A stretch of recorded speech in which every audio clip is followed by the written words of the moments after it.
আসসালামু আলাইকুম। পদ্মার পাড়ে স্থায়ী জেলেদের মুখে শোনা যায় অনেক গা ছমছমে অভিজ্ঞতার কথা। বিশেষ করে গভীর রাতে যারা মাছ মারতে যায় তাদের কথা শুনে ফিলে চমকে যায়। কয়েকজনের সাথে মুখোমুখি সাক্ষাতে কথা বলে জানতে পারি যে ভোর হবার খানিকক্ষণ আগে নাকি নদীর মোহনায় প্রচুর মাছ পাওয়া যায়। এই লোভে স্থানীয় অনেক জেলেরা ওই সময়টাই বেছে নেয় মাছ ধরার জন্য। যারা ওই সময় মাছ ধরতে গিয়েছে তাদের প্রত্যেকের জীবন কখনো না কখনো একটা অদ্ভুত ঘটনার মুখোমুখি হতে হচ্ছে। ঘটনা খুবই সাধারণ। সবার প্রথমে যার সাথে কথা হলো তার নাম তৈয়ব মাঝি। নিজের ভাইপো হাসানকে নিয়ে তিনি এক রাতে মাছ ধরতে বের হন। রাত ৩টার দিকে হঠাৎ করে নদীতে বাতাস একেবারে থেমে পড়ে। উল্লক্ষ নদীর পাতাস বড় যাওয়ার মনে ঝড়ের সুবাস। তিনি হাসানকে বলল হাল ঘুরিয়ে ফিরতে পথ ধরতে। ওনারা মাছ ধরতে ধরতে অনেকটা বেড়ে চলছে। ভেতরে গিয়েছিলেন। হঠাৎ তারা উভয় লক্ষ্য করেন তাদের দেখে প্রায় মাইল খানেক সামনে দিয়ে একটি যাত্রী নৌকা যাচ্ছে। নৌকাটা হয়তো চোখে পড়তো না, কিন্তু অবাক লাগলো কারণ নৌকার ওপর ছাউনির একটা অদ্ভুত রঙের বাতি দেখা যায়। অনেকটা নীলসে আবার বের হচ্ছে। সেই বাতি থেকে মানুষগুলো হয়তো বিপদে পড়তে পারে ভেবে তৈয়ব দ্রুত বৈঠা বেয়ে হাসানের সাহায্য ওই নৌকার পাশে চলে যান। নৌকার ভেতর উঁকি দিয়ে চমকে ওঠেন তৈয়ব। নৌকায় কোনো মাঝি নেই। তার চেয়ে ভয়ঙ্কর হলো নৌকার পাটাতনে পড়ে আছে এক গাদা লাশ, পুরনো লাশ। পচে গলে আছে। ছাউনির ভিতর এক মসরে পড়া হারিকেন আগুন জ্বলছে। তৈয়ব আলীর মুখ দিয়ে চিৎকার বেরিয়ে যায়। চাচাকে চিৎকার করতে দেখে বইটা ফেলে দ্রুত চাচার পাশে চলে আসে হাসান। দেখে তার চাচার মাথা পাশে চলে আসেন, ঘুরে পড়ছে। দৌড়ে গিয়ে কেনামতো চাচার পটনে ঠেকায়। সে সাথে সাথে মাথা উঁচু করে সামনে তাকিয়ে দেখে সেখানে কোনো নৌকা দূরের কোথাও, আশেপাশে ঘন অন্ধকার ছাড়া কিছুই দেখা যাচ্ছে না। অথচ সে নিজে ওই যাত্রী নৌকা ঠেকিয়েছিল। নৌকার ধাক্কার খাবার আওয়াজ পর্যন্ত শুনেছে। ঠিক খানিকখানি বাদেই প্রচণ্ড বাতাস তাদের নৌকে ডুবু ডুবু হয়ে পড়ে। হাসান দক্ষ ছেলে, ছোটবেলা থেকে নৌকা বেয়ে ওস্তাদ। কোনো মতে চাচার পটনে শুয়ে দিয়ে নৌকা টেনে ঘাটে লাগায়। তৈয়ব আলী টানা ১ সপ্তাহ কথা বলতে পারে নি। এরপর এমনকি রাতে মাছ ধরা ছেড়ে দিয়েছে। ঘটনা এখানে শেষ হলে ভালো হতো, কিন্তু শুধু তৈয়ব আলীই নয়, আরো অনেক জেলের সাথে হুবহু একই জিনিস ঘটেছে। পদ্মার চরে মাঝে মাঝে জেলেরা মাছ ধরতে গিয়ে নিখোঁজ হয়ে যায়। প্রায় নৌকা ডুবির ঘটনা। এর মধ্যে কেন মিল আছে কি? দিন 4 হলো খুন হয়েছে। ও পাড়ার কালাম মিয়ার ছেলে সজীব মিয়া। প্রকাশ্যে দিনে দুপুরে কে বাবা কারা জবাই করে খুন করছে তাকে, এই নিয়ে মামলা হলো। এখানে কাউকে দোষী সাব্যস্ত করতে পারেনি পুলিশ।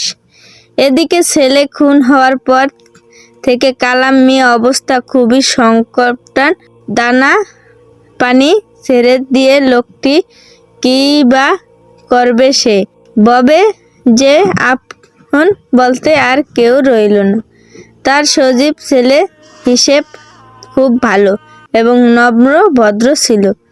কারো সাথে কোনোদিন ঝগড়া করতে দেখা যায়নি তাকে, তবে অন্যায়ের কখনো প্রশ্রয় দেয়নি সে। এই তো সেদিন খুন হওয়ার আগর মাত্র কয়েকজন ছান্ডা পান্ডা ছেলে লালসার হাত থেকে প্রাণ বাঁচালো যতীন চন্দ্রের কলেজ পড়ুয়া মেয়েটারে। হয়তো সে জের দড়ি খুন হয়ে থাকতে পারে সে। যাকগে বাবা, ওইসব ভেবে আমার আর কাজ নেই। কোনো দিন দেখা যাবে আমাকে খুন করে ফেলে রাখা হয়েছে ওই বড় রাস্তার মোড়ে। তাই বলে কি আমরা চুপ করে বসে থাকবো? অবাক হয়ে সুরেশের কাছে জানতে চাইল ফারুক, তোরা কি করব? আগাছা উফরাতে গিয়ে নিজের ওপর যাব না বাবা, মরণে আমি ভীষণ ভয় পাই। তার চেয়ে বরং কুলি মানুষ দুবেলা খেটে একবেলা খাবার জোগাড় করব। ওইসব ব্যাপারে মাথা ঘামিয়ে লাভ নেই। আমাদের ফারুক কিছু বলল না, তবে চেহারা দেখে মনে হলো সুরেশের কথাগুলো ঠিক মেনে নিতে পারছে না। রাজপথে বেলায় সুরেশ আর ফারুক স্টেশন থেকে বাড়ির পথে হাঁটছে। এ সময় চৌধুরীদের কলা বাগানের পথে ধরে যাওয়ার সময় হঠাৎ থমকে দাঁড়ালো তারা। বাগানের মাঝখানটায় কেমন যেন খচখচে শব্দ হচ্ছে, গাছের পাতাগুলো কেমন যেন নড়ে চড়ে উঠছে। অবস্থা পর্যবেক্ষণ করে এগিয়ে যেতে চাইলো ফারুক, কিন্তু হাত ধরে আটকে দিল সুরেশ। মাথায় ইশারায় কারে বুঝালো ওখানে যাওয়া ঠিক হবে না, কারণ রাত এখন অনেক, কমসে কম 12টা হবে। তাছাড়া অমাবস্যার রাত, গুটগুটে অন্ধকার, যদি মন্দ কিছু হয়ে যায় তখন। সুরেশের কথা যুক্তি আছে, তাই আর ওদিকে না গিয়ে বাড়ির পথেই পুনরায় চলতে লাগলো তারা। কিছু দূর যাওয়ার পর দুজন মনে হলো কেউ যেন তাদের পিছু নিয়েছে। ফারুক সাহস করে এগিয়ে চলল। সুরেশের কিন্তু প্রচন্ড ভয় হচ্ছে, মনে মনে রাম রাম জপ করা শুরু করে দিয়েছে। শরীরটা যেন ক্রমে অবশ হয়ে যাচ্ছে তার। হাঁটতে গিয়ে পায়ে পায়ে বাড়ি খেয়েও খাচ্ছে না। অবস্থা বুঝতে পেরে তাই সুরেশের কাঁধে হাত চেপে তাকে এগিয়ে নেওয়ার চেষ্টা করলো ফারুক। কিন্তু কিছু দূর যেতেই হঠাৎ মটমট শব্দ করে তাদের একেবারে পায়ের সামনে এসে পড়লো একটা ঝোপঝাড়ের জামের ডাল। তাই থমকে দাঁড়ালো তারা। কলিজাটা কেমন যেন কুঁচকে যেতে চাইলো তাদের। শ্বাস প্রশ্বাস ওজন থেমে গেছে ঠেকলো। অনেক কষ্ট করে ভিতর থেকে একটা গরম হাওয়া যেন ঠেলে বের হয়ে আসলো দুজনের। এই সময় ধূপ করে নেমে পড়লো বৃষ্টি, সাথে বয়ে চললো ভীষণ ঝড়। একেবারে গাছপালা ভেঙে পড়ার মতো দশা। অবস্থা বেগতিক দেখে তাই দৌড় লাগালো তারা। হাঁপাতে হাঁপাতে এসে উঠলো চেয়ারম্যান বাড়িতে, কিন্তু রাত বেশি হওয়াতে ঘুমিয়ে পড়ছে সবাই। এমন কি করবে তারা? সুরেশ জিজ্ঞেস করলো। ফারুক কিছুই না বলে তারা গড়ি দিয়ে এগিয়ে চললো কামলা বাচ্চুর ঘরের দিকে। চেয়ারম্যানের ঘাস চাকর সে, তবে ফারুকের সাথে বেশ খাতির রয়েছে। দরজার সামনে এসে এলোপাতির থাপে থাকতো কাঠের তৈরি দরজাটা, কিন্তু বাহিরে ঝড় বৃষ্টির কারণে কোনো শব্দই পৌঁছল না বাচ্চুর কানে। তার ওপর কাঁচা ঘুম। এই ঘুম কি এত সহজে ভাঙে? এভাবে কিছুক্ষণ ডাকার পর কোনো সাড়া শব্দ না পেয়ে জানালাটার কাছে গেল তারা। ধাক্কা দিতেই খট করে খুলে গেল সেটি। এবার বিদ্যুৎ চমকানির আলো স্পষ্ট দেখা গেল বাচ্চুর মুখখানি। এদিকে বৃষ্টি ভিজে ভিজে শরীর যেন একেবারে জমে গেছে।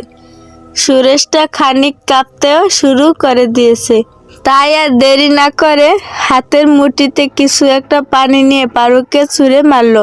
বাচ্চুর দিকে পানির সাথে সাথে পরশ পেতেই আচমকা জেগে উঠলো সে। উঠে বিছানার দিকে তাকালো এবং কিন্তু অন্ধকারে কিছুই দেখা যাচ্ছে না। তাই হাতের অবস্থা বুঝতে চাইলো। কি আবারও বিছানায় পেশাব করে দিয়েছে সে। মনে মনে ভাবলো, হারান কবর জটাকে ভালো করে টাইট দিতে হবে। বেটা আমার সাথে বিটলামি, ভেজালো ওষুধ দাও না। দুদিনই অ্যাকশন শেষ। হঠাৎ বিদ্যুৎ চমকে উঠলো। আকাশের জানলাটার দিকে চোখ পড়তে আঁতড়ে উঠলো বাচ্চু। ওমা, এই যে দু জোড়া চোখ ফেল ফেল করে চেয়ে আছে তার দিকে। ভয়ে কাতা মুড়ি দিয়ে কাঁপতে কাঁপতে দেওয়া দূর পথে লাগলো।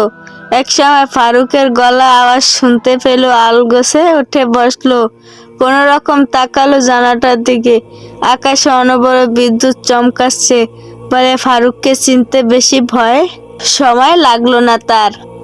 তাড়াতাড়ি করে বন্ধ দরজাটা খুলে দিল ফারুক আর সুরেশের ঘরে ঢুকলো।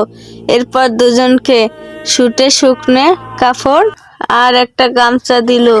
তা দিয়ে শরীরটা মুছে ভিজে কাপড়গুলো পাল্টে ফেললো। তারা ইতিমধ্যে বাচ্চু তার হারিকেনটা প্রদীপ জ্বালিয়ে দিয়েছে।